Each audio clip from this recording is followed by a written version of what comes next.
نحمده ونصلي على رسوله الكريم اما بعد فاعوذ بالله من الشيطان الرجيم بسم الله الرحمن الرحيم. روحانی وظائف اینڈ اسلامک انفو بائی فاروق. تمام معزز سامعین کرام السلام علیکم.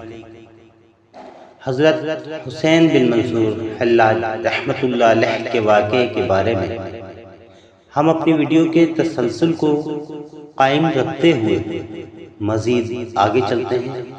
ویڈیو شروع کرنے سے پہلے آپ تمام معزز سامعین کرام سے گزارش ہے کہ ہمارے چینل کو سبسکرائب کر لیں اور بیل آئیکن کے بٹن کو آن کر دیں تاکہ ہماری ہر نئی آنے والی ویڈیو کا نوٹیفیکیشن آپ کو مل سکے. اور ویڈیو آپ کو پسند آتی ہے تو اسے زیادہ سے زیادہ لائک اور شیئر کریں تاکہ ہمارا حوصلہ بڑھے اور ہم اسی طرح سے آپ کو صحابہ کرام اور بزرگان دین و عظام کے بارے میں نئی ویڈیوز آپ کو فراہم کرتے رہیں. آئیے ویڈیو شروع کرتے ہیں. پھر جب حضرت منصور اللہ رحمۃ اللہ علیہ اپنے دوسرے استاد حضرت عمر بن عثمان رحمۃ اللہ علیہ کی درسگاہ سے اٹھے تو مرشد کی بد دعائیں ان کے ساتھ تھیں. اہل نظر سمجھتے تھے کہ حضرت جنید بغدادی رحمۃ اللہ علیہ ان کی بے قراریوں کا علاج کر دیں گے، مگر مشیت الہی نے منصور حلاج کے لیے کچھ اور ہی رقم کر لیا تھا. وہ اپنے تیسرے استاد اور مرشد کے آستانہ عالیہ سے بھی شدید اضطراب کے عالم میں اٹھے. پھر یہ خلش ایک آگ بن گئی اور حضرت منصور حلاج رحمۃ اللہ علیہ زندگی بھر اس آگ میں جلتے رہے. بعض مورخین نے حضرت جنید بغدادی رحمۃ اللہ علیہ کی ناراضگی کے واقعے کو بہت زیادہ بڑھا چڑھا کر غیر ذمہ دارانہ انداز میں تحریر کیا ہے. تذکرۃ الاولیاء میں حضرت شیخ فرید الدین عطار رحمۃ اللہ علیہ لکھتے ہیں منصور حلاج رحمۃ اللہ علیہ 1 سال تک مجاور مکہ رہے. پھر بغداد پہنچ کر اپنے مرشد حضرت جنید بغدادی رحمۃ اللہ علیہ کی خدمت میں حاضر ہوئے اور تصوف و معرفت کے حوالے سے چند سوالات کیے، جنہیں سن کر حضرت شیخ خاموش رہے. منصور حلاج رحمۃ اللہ علیہ نے اپنے سوالات دہرائے تو حضرت جنید بغدادی رحمۃ اللہ علیہ نے فرمایا، حسین تم بہت جلد لکڑی کے ٹکڑے کو سرخ کرو گے. مطلب یہ تھا کہ پھانسی کا تختہ منصور حلاج رحمۃ اللہ علیہ کے خون سے سرخ ہو جائے گا. بعد میں آنے والے محققین نے اس روایت کو غلط ثابت کر دیا.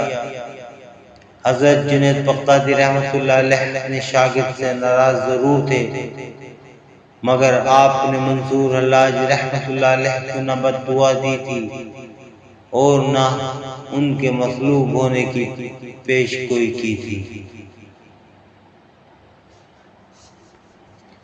یہ افسانہ ترازوں کا ستم ہے کہ آپ ان لوگوں نے حضرت منصور حلاج رحمۃ اللہ علیہ کو بدنام اور مطعون کرنے کے لیے غلط حوالے پیش کیے.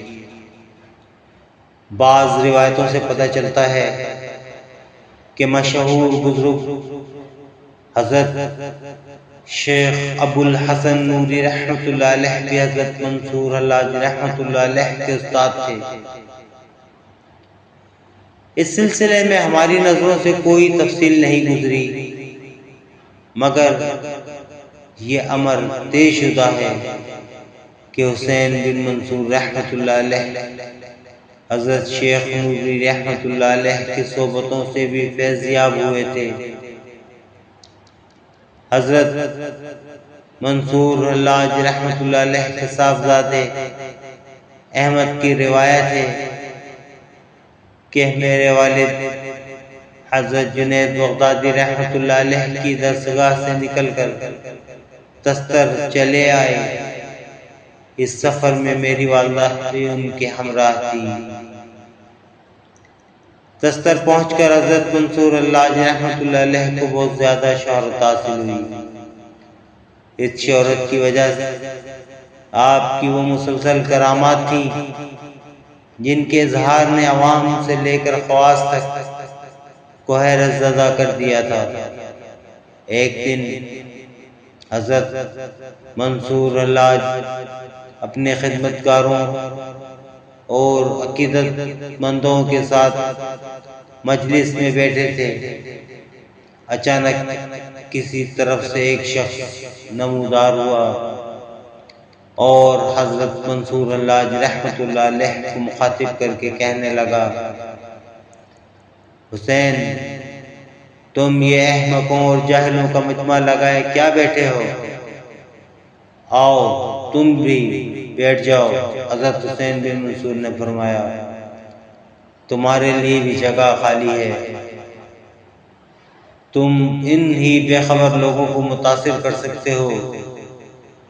اس دریدہ دہن شخص نے کہا، ولایت کا دعویٰ کرتے ہو مگر میں جانتا ہوں کہ تم کچھ نہیں جانتے۔ میں ولایت کا مدعی نہیں ہوں اور نہ آگہی کا دعویٰ کرتا ہوں، مگر مجھے تیرے حال کی خوب خبر ہے۔ یہ کہہ کر حضرت منصور حلاج رحمۃ اللہ علیہ نے اپنے مخاطب کے گزرے ہوئے حالات بتانا شروع کر دیے۔ پھر جب اس کے خفیہ اور پوشیدہ امور پر پڑا ہوا پردہ ہٹنے لگا تو وہ شخص بے اختیار پکار اٹھا، بس کرو حسین، میں تمہاری قوت کشف کا قائل ہو گیا۔ تمام معتبر کتابوں میں یہ بات درج ہے کہ حضرت منصور حلاج پر وہ زمانہ بھی گزرا ہے جب آپ لوگوں کے دلوں کی گہرائی میں چھپی ہوئی باتیں بھی بتا دیا کرتے تھے، مگر یہ دور زیادہ طویل نہیں تھا۔ لوگ تنگ کرنے لگے تو آپ نے خاموشی اختیار کر لی اور مستقبل کا حال بتانا چھوڑ دیا۔ جب آپ کی شہرت زیادہ بڑھی تو مخالفین کی تعداد میں بھی اضافہ ہوتا چلا گیا اور حاسدوں نے عجیب عجیب انداز سے آپ کو ستانا شروع کر دیا۔ تستر کے کچھ بااثر لوگوں نے ایک شخص کو اس بات پر آمادہ کر لیا کہ جب منصور حلاج رحمۃ اللہ علیہ راستے میں جا رہے ہوں تو ان کے سر پر ایک تھپڑ مار دیا جائے۔ الغرض وہ شخص آپ کی تلاش میں رہنے لگا۔ ایک دن حضرت منصور حلاج غسل کر کے حمام سے باہر نکلے اور اپنے گھر کی طرف جانے لگے۔ یہ عام گزرگاہ تھی اور اس وقت لوگوں کا ہجوم تھا۔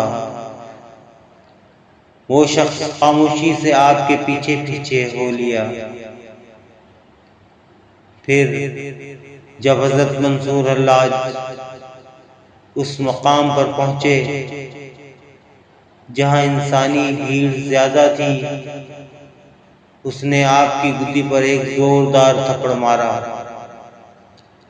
حضرت منصور حلاج رحمۃ اللہ علیہ اس بےہودگی کی توقع نہیں رکھتے تھے، اس لیے برہم لہجے میں فرمانے لگے، اے شخص، تو نے مجھے کیوں مارا ہے؟ کیا میری ذات سے تجھے کوئی تکلیف پہنچی ہے؟ اجنبی شخص نے نفی میں جواب دیا، جب میں نے تجھے کوئی اذیت نہیں پہنچائی ہے تو پھر تو نے یہ ناشائستہ اور غیر انسانی حرکت کیوں کی؟ حضرت منصور اللہ رحمۃ اللہ علیہ نے پوچھا۔ اس شخص نے بڑی بے شرمی کے ساتھ جواب دیا، یہ حرکت میں نے اپنے ارادے سے نہیں کی، بلکہ اللہ تعالیٰ نے مجھے اس کا حکم دیا ہے۔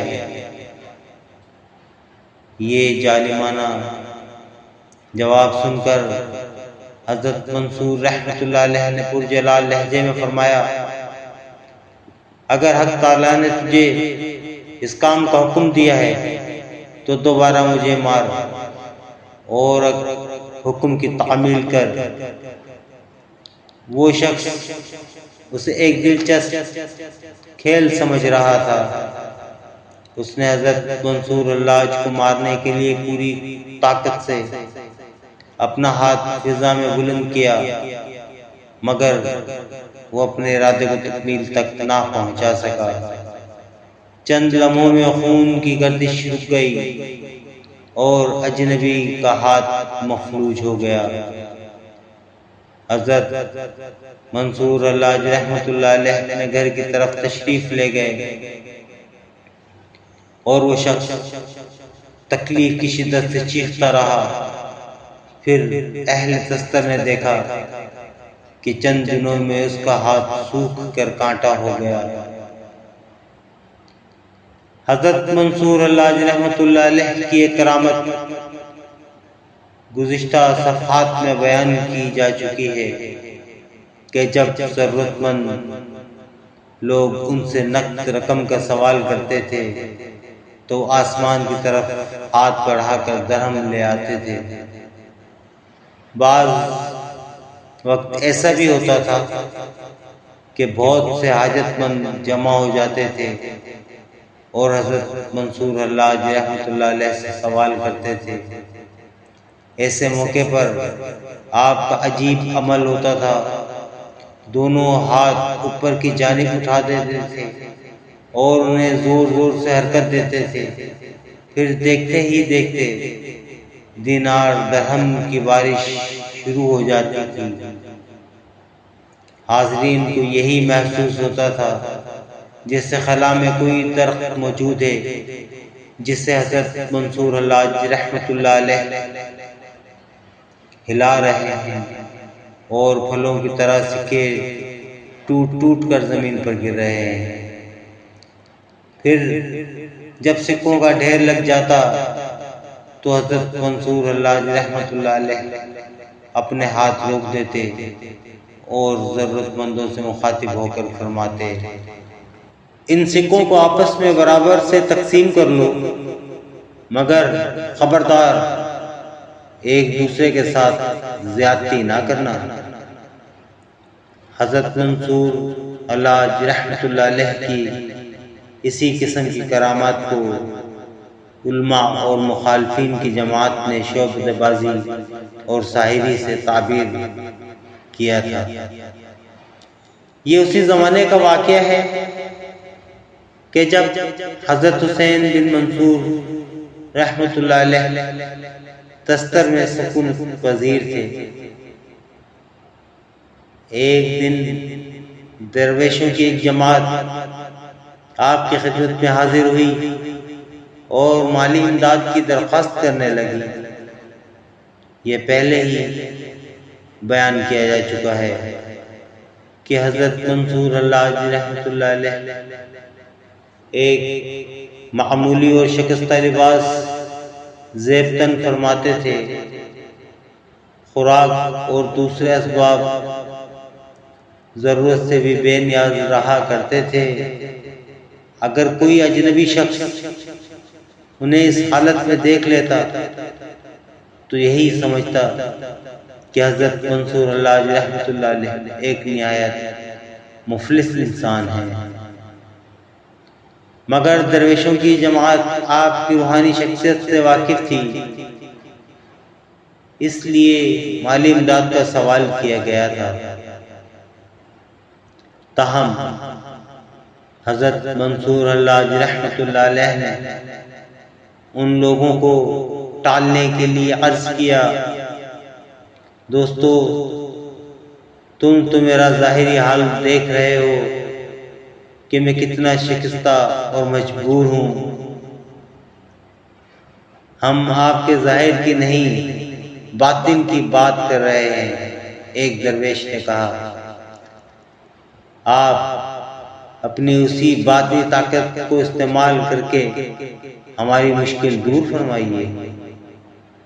تمہیں میری باطنی طاقت کی کیا خبر؟ حضرت منصور حلاج رحمۃ اللہ علیہ نے خودیس سے کام لیتے ہوئے فرمایا، میں تو ایک عام انسان سے بھی زیادہ کمزور ہوں۔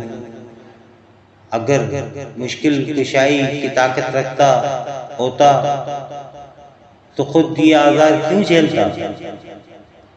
سب سے پہلے اپنی آسائش کا سامان جمع کرتا۔ حضرت حسین بن منصور مسلسل گریز کرتے رہے اور درویش پہ ہم اصرار کرتے رہے۔ واقعتاً وہ لوگ ضرورت مند تھے اور یہ بات بھی جانتے تھے کہ حضرت منصور حلاج کوئی صاحب کرامت، کوئی صاحب ثروت انسان نہیں ہے، پھر ان کی کفالت کس طرح کریں گے؟ دراصل واقعہ یہ تھا کہ درویشوں کی جماعت حضرت منصور حلاج رحمۃ اللہ علیہ کی کرامت کا شعرہ سن کر تستر پہنچی تھی، اور اب وہ لوگ اپنی آنکھوں سے حضرت منصور حلاج رحمۃ اللہ علیہ کا روحانی کمال دیکھنا چاہتے تھے۔ بالآخر منصور حلاج رحمۃ اللہ علیہ مجبور ہو گئے۔ پھر آپ نے اپنے خدمتکاروں سے پوچھا، اس شہر میں ایسا کون آسودہ حال شخص ہے جو ہمارے مہمان درویشوں کی مالی ضرورتیں پوری کر سکے؟ حضرت منصور حلاج رحمۃ اللہ علیہ کے خدمتکار اس سوال کا جواب دینے سے قاصر رہے۔ پھر ایک خادم کھڑے ہو کر نہایت ادب سے عرض کرنے لگا، تستر میں ایک آتش کدہ ہے جہاں مجوسی لوگ قیمتی نظریں اور کچھ تحائف پیش کرتے ہیں۔ حضرت منصور حلاج رحمۃ اللہ علیہ کچھ دیر تک سوچتے رہے اور پھر مہمان درویشوں کو مخاطب کر کے کہنے لگے، میرے ساتھ آؤ، اب یہ آتش پرست ہی تمہاری ضروریات پوری کریں گے۔ حضرت منصور رحمۃ اللہ علیہ کی بات سن کر درویشوں کی جماعت حیران رہ گئی۔ رات کا وقت تھا۔ حضرت حسین بن منصور رحمۃ اللہ علیہ اپنی خانقاہ سے باہر آئے اور آتش کدے کی طرف روانہ ہو گئے۔ درویشوں کی جماعت آپ کے پیچھے پیچھے تھی، مگر اس پر شدید حیرت و سکوت کا عالم طاری تھا۔ مختصر یہ کہ طویل فاصلہ طے کرنے کے بعد حضرت منصور رحمۃ اللہ علیہ آتش کدے کے قریب پہنچے۔ دور دور تک سناٹا طاری تھا، مگر آتش کدے کے دروازے پر ایک محافظ پہرہ دے رہا تھا۔ اس نے کچھ مسلمانوں کو اپنی عبادت گاہ میں آتے دیکھا تو اونچی آواز میں بولا، تم لوگ کہاں جا رہے ہو؟ ہم لوگ آتش کدے کے اندر جانا چاہتے ہیں، جواب میں حضرت منصور حلاج رحمۃ اللہ علیہ نے فرمایا، تم لوگ تو اپنی ظاہری حلیت سے مسلمان معلوم ہوتے ہو، پھر ہماری عبادت گاہ میں داخل ہو کر کیا کرو گے؟ آتش کدے کے محافظ نے حیرت کا اظہار کرتے ہوئے کہا، ہم اس آگ کو اپنی آنکھوں سے دیکھنا چاہتے ہیں جو تمہارے بقول صدیوں سے روشن ہے اور جس کے بارے میں تمہارا دعویٰ ہے کہ وہ آگ کبھی نہیں بجھتی۔ حضرت حسین بن منصور رحمۃ اللہ علیہ نے فرمایا، مگر اس وقت تو تم آگ کا مشاہدہ نہیں کر سکتے۔ آتش کدے کے محافظ نے کہا۔ حضرت منصور حلاج رحمۃ اللہ علیہ نے سبب پوچھا تو محافظ نے بتایا کہ آتش کدہ بند ہے، تم ہمارے لیے اپنی عبادت گاہ کا دروازہ کھول دو۔ حضرت منصور حلاج رحمۃ اللہ علیہ نے فرمایا، میں مجبور ہوں۔ آتش کدے کے محافظ نے کہا، اس لیے کہ معبد کی چابی میرے پاس نہیں ہے۔ حضرت منصور حلاج رحمۃ اللہ علیہ نے دروازے کی طرف دیکھا جس پر ایک بھاری تالا پڑا ہوا تھا۔ پھر چابی کس کے پاس ہے؟ آتش کدے کی چابی بڑے پجاری کی تحویل میں رہتی ہے۔ محافظ نے جواب دیا، تمہارا بڑا پجاری کہاں ہے؟ اس سے چابی لے آؤ۔ حضرت منصور حلاج رحمۃ اللہ علیہ نے فرمایا، آدھی رات ہو چکی ہے، بڑے پجاری آرام کر رہے ہوں گے۔